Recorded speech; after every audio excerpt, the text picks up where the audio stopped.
By taking 5 of 7 from the Royals and Astros and extending their series winning streak to 4 in a row, the Minnesota Twins continued to play exceptional ball last week. Their resurgent run will be tested on a coming trip to the East Coast, but a crucial reinforcement is on deck, with Royce Lewis set to return. What's going on, everybody? My name is Nick Nelson. I am the author of Twins Daily's Week in Review column, and here I narrate it in podcast form for you every Sunday night, if that happens to be your preferred consumption format. We are covering the good, the bad, and the top trends from the past 7 days of Minnesota Twins baseball, and the past week brought a whole lot to like, so let's get to it. This is your weekly snapshot for Monday, May 27th through Sunday, June 2nd. Already June, can you believe it?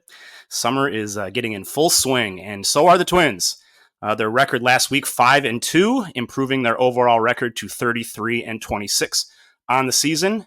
Run differential last week of just +2. They've only overall outscored their opponents by 6 runs on the season, but still 7 games above 500 here as we get into June, which is a great sign.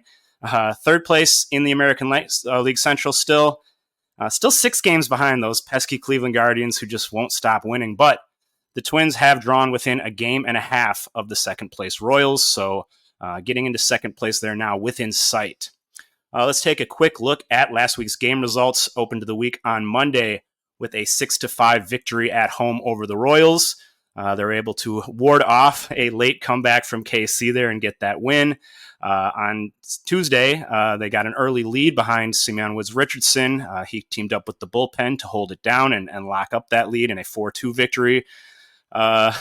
Bailey Ober pitched against the Royals on Wednesday, which seems to never be a good thing. He got clobbered again by the Royals, and the Twins lineup silenced in a 6-1 loss, but bouncing back on Thursday with a comeback victory, Ryan Jeffers and Carlos Correa delivering the power in that thrilling comeback to win the series. Twins headed to Houston to face the team that knocked them out of the playoffs last year. And sort of a redux of what we saw in the playoffs in Houston last year with Pablo Lopez dominating in the opener of that series, a 6-1 victory for the Twins.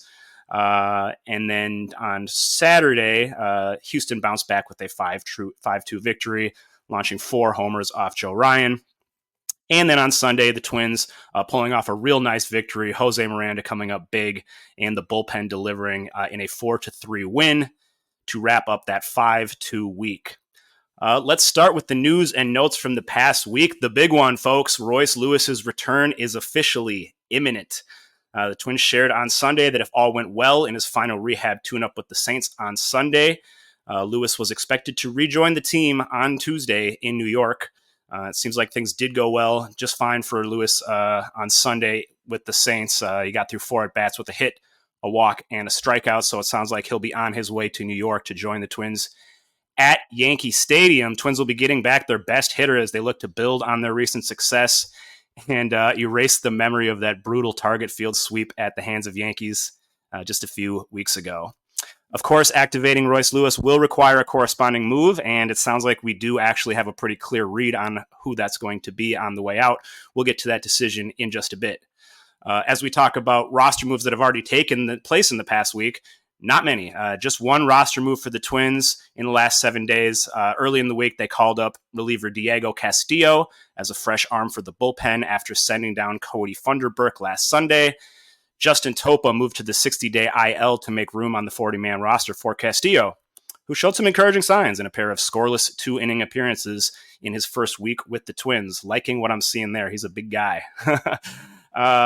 Not trying to jinx anything or whatever, knocking on wood here, but it deserves to be noted how much the physical attrition has slowed for the Twins following that early season flurry of injuries. They have not made an injured list move since placing Byron Buxton and Brock Stewart on the IL on May 2nd, a full month ago. Buxton has returned since and looks to be in a fairly good place physically. Carlos Correa, Max Kepler, and Yohan Duran are examples of key players who've spent time on the shelf in the first half, but came back strong and without really any setbacks, it seems. So hopefully the same will be true of Royce Lewis as well soon. To me, this is the under-discussed story of Minnesota's turnaround that we've seen since that 7-13 start. They've gotten healthy, and they're about to get healthier. They're playing almost at full strength here now, and that has allowed them to rattle off all these series victories with impressive consistency. I mentioned 4 series in a row they've won since that ugly 0-6 week against the Yankees and Guardians.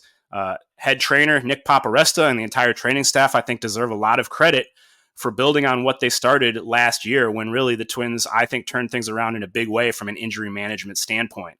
You can't control people getting hurt as someone who's running that program, but you can control how you address and manage the handling of those injuries. And I think it's tough to argue that Paparesta and the Twins haven't been doing an amazing job on that front based on the results we've seen. As I said, let's hope they can keep it going with Royce, who's coming back a lot sooner, I think, than a lot of people expected. But, from what we've seen, I'm confident that they're going about it the right way. Let's move on to some of the highlights and high points from the past week of winning baseball from the Twins. Amusingly, almost all of the players who appeared to be on the roster bubble in the face of Lewis's impending return enjoyed pretty strong weeks as they sought to make their case for sticking on the roster. Jose Miranda led the way by adding 3 more home runs in the past week and driving in 6. As I mentioned, came through with a game-changing boost on Sunday that put a stamp on that locked-down roster spot. He hit a tying home run in the 6th against the Astros and a go-ahead double in the 8th. Really the MVP of that game for sure, and that was a big win for the Twins. Trevor Larnach, who I know in some people's minds might have been on the fringe on the cutting block, hit 3 homers and drove in 6 of his own between 4 starts over the past week. Alex Kirilloff followed up his big weekend against Texas last weekend with 3 RBIs on 3 hits in 11 at-bats, had a big double on Sunday. Edouard Julien showed signs of emerging from his lengthy slump, notched 4 hits and a couple of walks in 15 plate appearances, although it looks like that might not have been enough. Meanwhile, even the struggling veteran contingent managed to post some production here with the heat on a little bit. Carlos Santana, I don't think really was someone who was at risk of losing his roster spots, but he did have one of his better weeks of the season, went 6 for 18 with a homer and 4 walks in a vintage snapshot. That looked like good old prime Carlos Santana right there, if just for a moment. Hopefully he can keep that going. Manuel Margot notched 4 hits and 3 walks in 15 plate appearances, has actually started to come through in a few big spots of late. So showing a little value after being real quiet and absent for much of those first 2 months. These performances from contributing role players serve to create a tougher decision for the front office as they prepare to integrate another core player into their roster mix. Lewis will rejoin a team led by a thriving Carlos Correa, who is living up to his big money contract with stellar play on both the offensive and defensive sides of the game. It's been great to see Correa resuming that stalwart reputation defensively at shortstop. It shows in the numbers. He's improved from the 64th percentile in outs above average last year to the 93rd percentile this year, according to StatCast. That's where we're more accustomed to seeing him, and I think probably owes to his foot and heel feeling a lot better, which has also probably contributed to his bat bouncing back in a major way. An OPS that is 22 points above the league average from a slick fielding shortstop. You really like to see that. On Thursday, Correa came through with a huge bases-clearing triple to help seal up a series victory over the Royals. Outbursts of production from guys like Trevor Larnach and Jose Miranda, as we've seen, are great. But this team's true upside hinges on that core trio of Correa, Buxton, and Royce Lewis being healthy and spearheading the charge the rest of the way. So it's really good to see Correa looking healthy, moving around well, doing his thing. Seeing him go for that third base on the triple, I think, was an excellent sign of a guy who's running well and feeling good. Byron Buxton's bat still hasn't really come around. Outside of, the 2-homer outburst a couple weeks ago and some good at-bats here and there.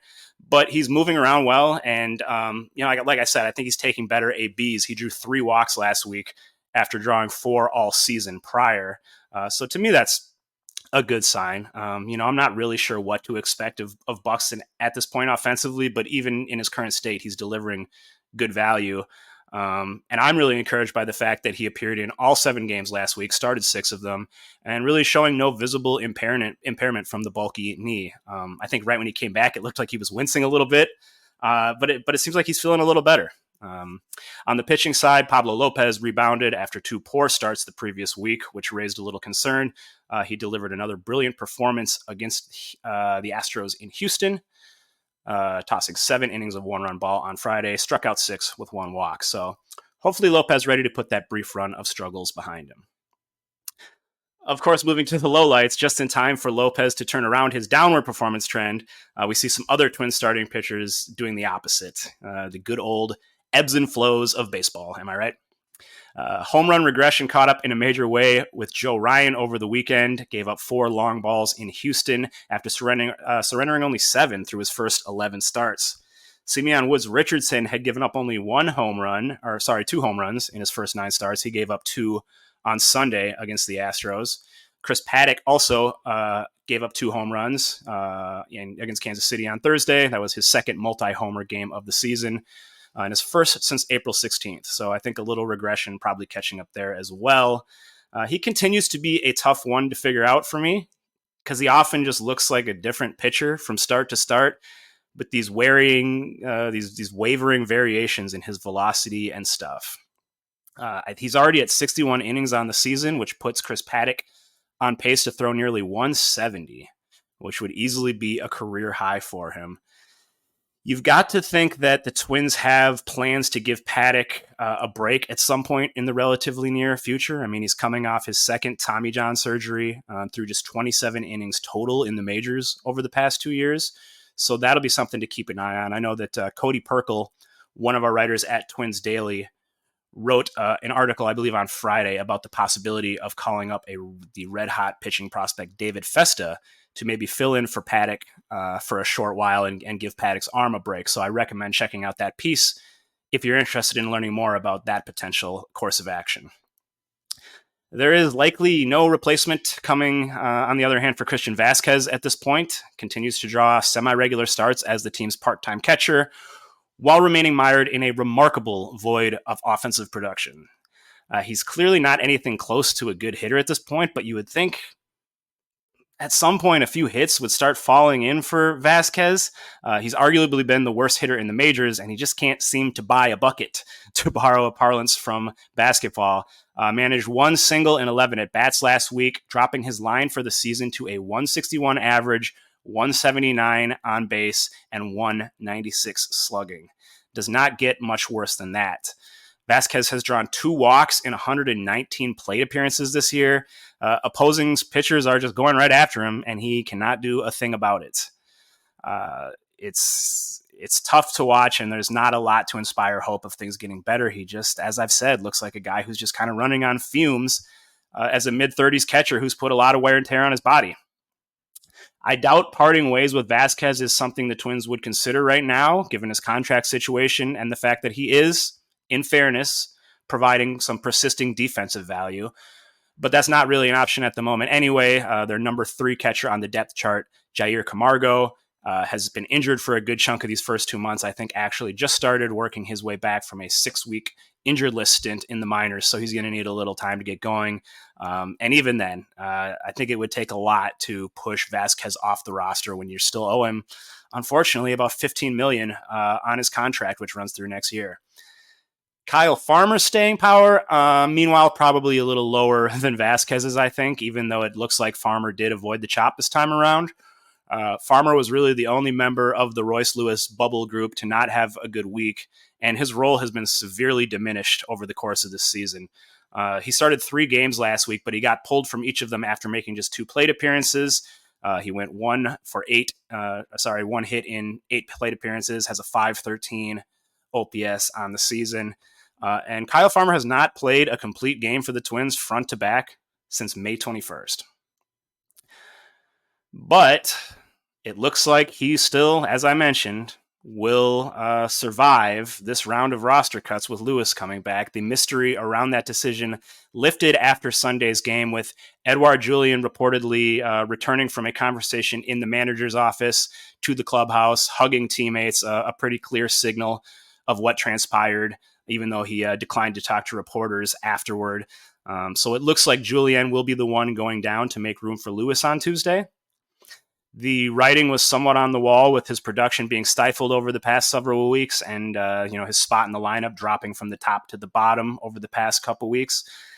I will say I'm still a bit surprised by this decision, and I'm not sure I agree with it. Julien has been a pretty valuable contributor despite the offensive struggles because his fielding has been so much improved. I don't know if I'm convinced that Willie Castro is a better option regularly at second, given how it affects his flexibility elsewhere. And clearly, Kyle Farmer is not a better option, maybe not even on defense than Julian at this point. So he kind of holds on to this role that might even be magnified now, which I don't know. Is that a good look? We just talked about how bad Farmer has been. I realize that Julian has not been at his best, but I'd just as soon have him work through it in the majors personally than AAA, where I suspect that he'll overwhelm the opposition with his control of that automated strike zone. Is that really going to meaningfully be a good experience for him at age 25, as opposed to just letting him work through things in the majors, where he has, as I mentioned, shown some signs of lifting out of that slump? I don't know. I guess we'll see. Interestingly, Julian will soon be joined in the Saints infield by Brooks Lee, who is currently rehabbing in Single A, should be rejoining the Saints possibly within the next week.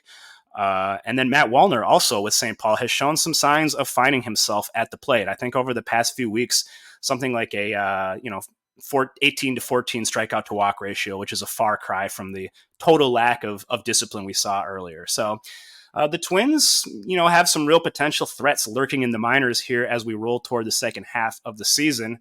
And even though guys like Kyle Farmer and Manuel Margot may have survived this round, the clock is clearly ticking on them if they can't pick things up in a hurry. Let's wrap up by looking ahead. There's nothing like a trip to Yankee Stadium to test whether the Twins can maintain their mojo.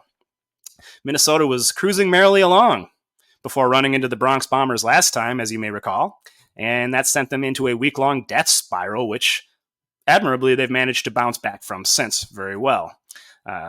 4 straight series wins since that ugly week against Cleveland and New York.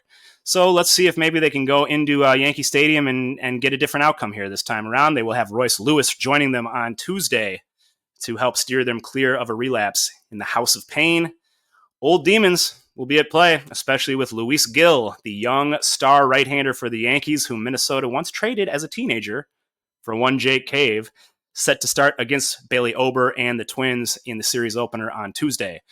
From there, the Twins head to Pittsburgh for a series at PNC Park, which I will be attending, heading with the wife and a friend to Pittsburgh next weekend to enjoy the city for the first time. So I'm very excited about that. Have heard great things about the ballpark, obviously. At this point, it looks like the Twins will avoid rookie sensation Paul Skeens. I don't think he's scheduled to start in that series, although that could change. They have an off day this week. They are slated to run into another rookie sensation in Jared Jones. The Pittsburgh Pirates boasting some good young talent in that rotation. So a quick look at the matchups for next week in Yankee Stadium. The Twins will be throwing Bailey Ober, Chris Paddock, and Pablo Lopez as these guys try to get the home run regression at bay in a setting where that's a little difficult to do. They'll be facing Luis Gil on Tuesday, Carlos Rodon, the lefty, on Wednesday, and then Marcus Stroman on Thursday. In Pittsburgh, it'll be Joe Ryan, Simeon Woods-Richardson, and Bailey Ober for the Twins, going against Mitch Keller, Quinn Priester, and Jared Jones for the Pirates. So 5 righties on deck next week at a time where the Twins are going to apparently be sending down what should be one of their best lefty bats. Something to keep an eye on. Not sure if we will have a podcast version of the show next week with me being on the road, but definitely will have the column on the site. Please make sure you stop by. You can stop by the column, this column for this episode, and leave your thoughts in the comments. We always love to hear from Twins fans and discuss everything that's happening in the season. So once again, this is Nick Nelson. This is the Week in Review podcast from Twins Daily, and we'll see you again soon.